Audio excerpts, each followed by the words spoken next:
তুমি কি জানো তুমি এখন যেভাবে সময় নষ্ট করছো একদিন এটাই তোমার সবচেয়ে বড় আফসোস হবে। 21 থেকে 25 এই সময়টা তোমার জীবনের সবচেয়ে গুরুত্বপূর্ণ সময়। এই সময়ই তুমি তৈরি হও ভবিষ্যতের জন্য। কিন্তু বাস্তবতা কি?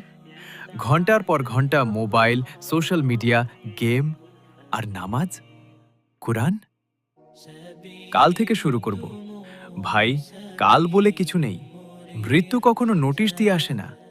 একবার ভাবো, আজ রাতটাই যদি তোমার শেষ রাত হয়, তুমি কি প্রস্তুত? আল্লাহ তোমাকে এই বয়সে শক্তি দিয়েছেন এই সময় নষ্ট করার জন্য না, নিজেকে গড়ে তোলার জন্য। দুনিয়ার জন্য তুমি অনেক কিছু করছো, কিন্তু জান্নাতের জন্য তুমি কি করছো? আজ থেকে শুরু করো। একটা নামাজ ঠিক করো, একটা গুনাহ ছেড়ে দাও, একটু কুরআন পড়ো। কারণ ছোট ছোট পরিবর্তনই একদিন তোমাকে জান্নাতে নিয়ে যাবে। এই ভিডিওটা যদি তোমার হৃদয় ছুঁয়ে থাকে, তাহলে নিজের বন্ধু ভেবে এই চ্যানেলটাকে সাবস্ক্রাইব করো আর পাশে থাকা বেল আইকনটা অন করে দাও।